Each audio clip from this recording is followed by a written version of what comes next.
Les diverses théories enseignées par Bhagavan Sri Ramana Maharshi concernant le karma, le destin, l'abandon, Dieu, le maître, semblent souvent se contredire, mais elles ne contredisent jamais la nécessité de l'attention à soi.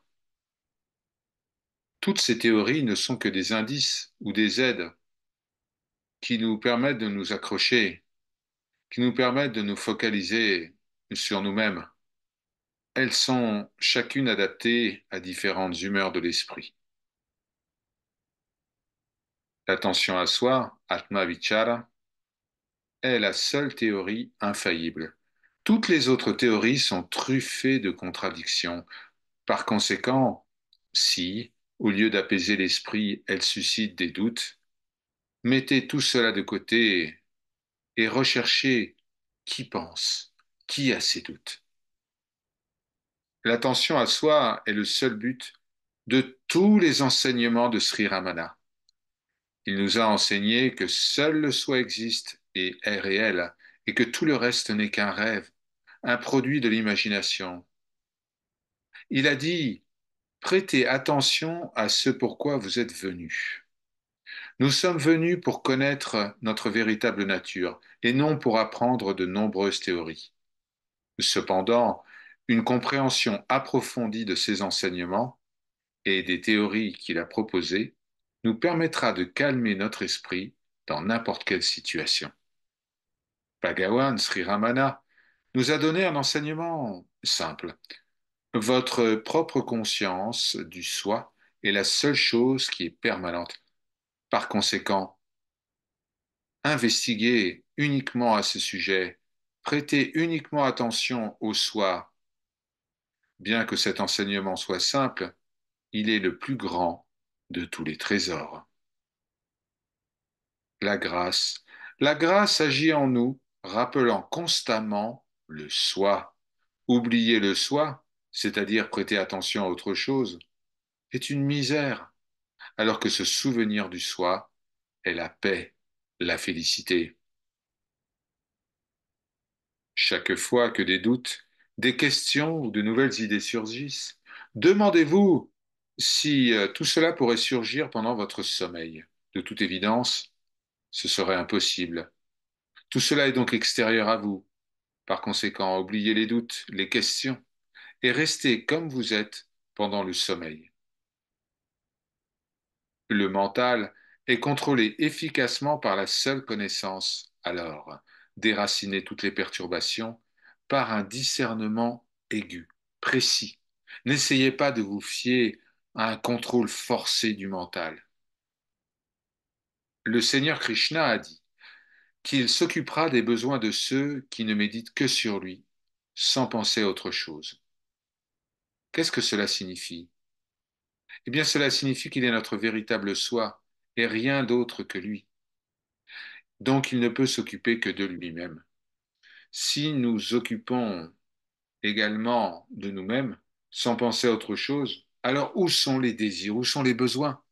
En dehors de nous-mêmes, rien n'est réel.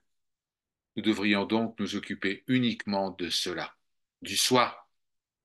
Lorsque Ramasamy Pillai a demandé à Sri Ramana quelles pensées devaient être rejetées comme mauvaises et lesquelles devaient être acceptées comme bonnes, le sage d'Arunachala a répondu: ne saisissez aucune pensée, même la pensée du Seigneur. Ne pensez jamais que vous êtes un débutant dans les premières étapes de la sadhana, de la pratique. Agissez toujours comme si l'aube de la connaissance du soi pouvait survenir à tout moment. Nous ne serons véritablement établis que lorsque nous serons capables de rejeter toutes les perturbations, quoi qu'il arrive, par un discernement aigu. Alors, tous les livres, les satsang, toutes les autres aides extérieures seront inutiles. Quelles que soient les perturbations qui peuvent survenir, rappelez-vous qu'elles surviennent parce que vous imaginez être celui à qui elles arrivent. En conséquence de notre pratique quotidienne, la pensée je suis nous ramène immédiatement à l'attention à soi. Il n'y a pas de chemin direct vers le but. C'est-à-dire qu'une approche rigide ou formelle est impossible, car l'investigation du soi, l'attention à soi, c'est un art, et chaque situation doit être traitée de manière appropriée au fur et à mesure qu'elle se présente. Sri Ramana nous a donné un arsenal d'armes adaptées à chaque situation. Donc, lorsque le bouclier ne fonctionne pas, utilisez l'épée. Lorsque l'esprit est agité, une attitude d'abandon peut aider. Mais lorsque l'esprit est calme, ne pensez pas, je devrais m'abandonner, comment faire? Non. Utilisez plutôt ce calme pour demeurer en tant que soi. Il n'existe pas d'abandon partiel. L'abandon n'est réel que lorsqu'il est complet. Ce que l'on appelle abandon partiel n'est qu'une pratique visant à l'abandon complet, et cette pratique est le discernement correct de toute situation. Cela ramènera l'esprit à l'attention sur soi. Oui, s'attarder sur je suis. De toutes les manières possibles est une bonne contemplation. C'est la pratique qui éradiquera tout intérêt pour d'autres choses et rendra facile une attention constante sur vous-même. Le bien et le mal sont fondés sur le concept limitant je suis le corps. L'expérience du Gyani, du connaissant du soi, est simplement je suis. Bien qu'il semble que le Gyani voit des différences, il n'éprouve jamais réellement de distinction telle que le bien ou le mal. Il se contente toujours de la connaissance je suis. Je suis est à la fois la voie et le but, comme Bhagavan nous l'enseigne dans le verset 579 du Guru Vachaka Kovai, la collection des paroles du Guru. Sri Ramana est le plus grand des yogis. Il sait bien quel travail doit être fait sur nous et comment le faire, bien que nous ne le sachions pas. Il réalise son travail tout le temps. Bhagavan apporte toujours le changement de perspective requis, c'est-à-dire l'expérience de la véritable connaissance du soi, ainsi que la dissolution de l'idée de l'individualité, de sorte qu'aucun changement extérieur ne sera visible chez ceux qui le libèrent, et aucun moi-je ne s'élèvera. Il ne dira pas non plus vous avez changé de point de vue, il ne dira rien. Parfois, Sri Ramana donnait l'exemple d'un fruit à coque dure qu'un éléphant avale entier et excrète sans le casser. Mais, quand la coque est brisée, on découvre que le contenu a été digéré. De même, quand Bhagawan consomme l'ego de quelqu'un, il apparaîtra extérieurement inchangé. Personne ne peut vraiment dire combien d'ego Bhagawan a ainsi consommé. Dans l'un de ses versets, Muruganar chante ceci pour Bhagawan.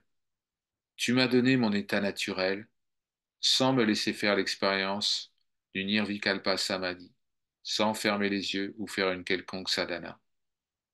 Telle est la fonction, le rôle du maître appelé Sri Ramana. Et si on lui demandait comment il s'y prenait, il répondait ben, je ne sais pas, je sais juste que je suis.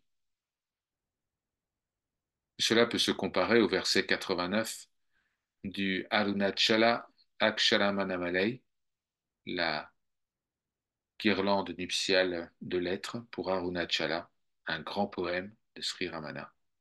Ce verset 89 qui dit Ô Arunachala qui, à l'insu de tous, a enchanté et volé mon esprit.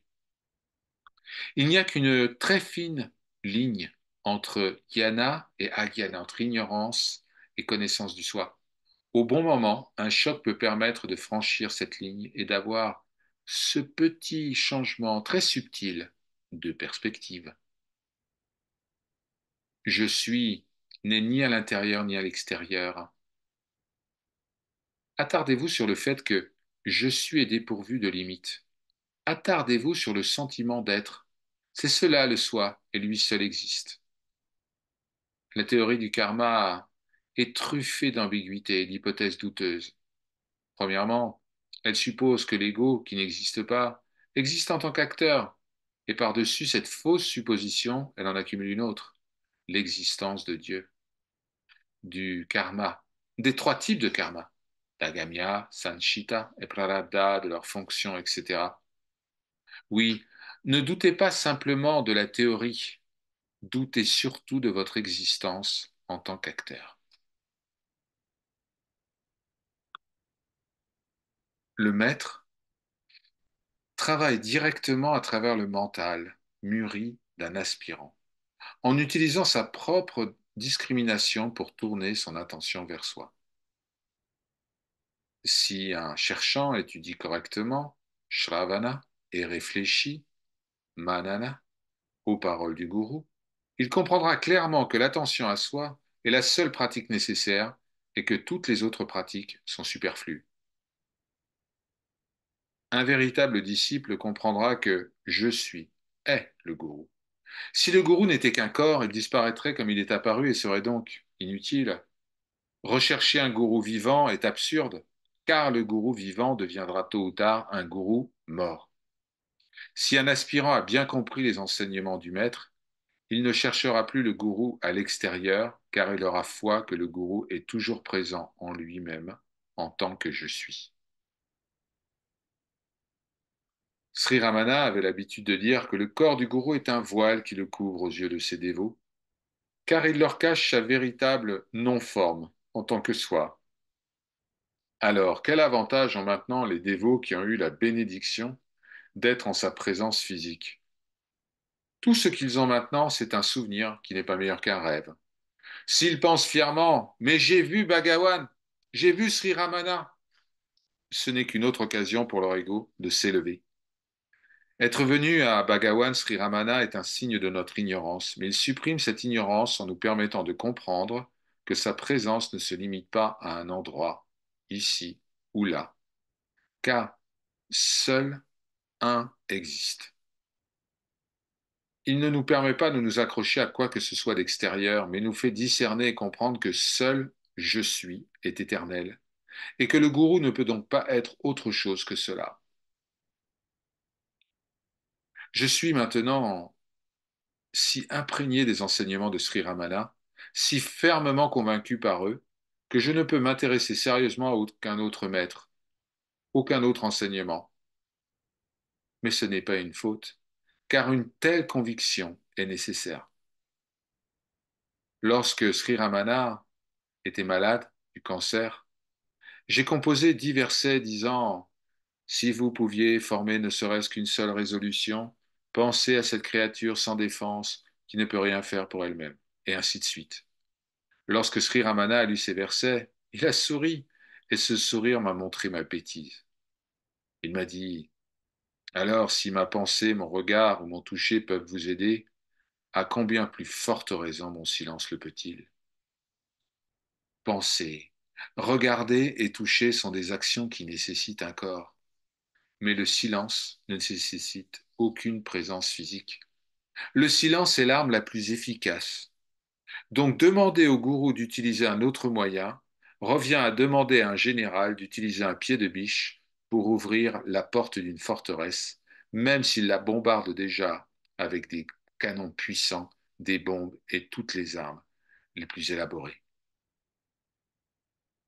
Et les paroles de Sri Ramana suffisent à tourner notre esprit vers nous-mêmes, et son silence suffit à faire tout ce qui est nécessaire. Nous devons être satisfaits de notre maître, car même sur le chemin spirituel, la fidélité, la chasteté à son propre gourou est nécessaire. Si nous courons après d'autres maîtres, c'est le signe d'un esprit errant et un manque de discernement, ce qui ne fera qu'entraver le travail accompli par sa grâce. Si nous réfléchissons correctement aux enseignements de Sri Ramana, nous ne trouverons plus jamais aucune place pour le mécontentement. Hari Om Tat Sat. Om Namo Bhagavate Shri Ramanaya.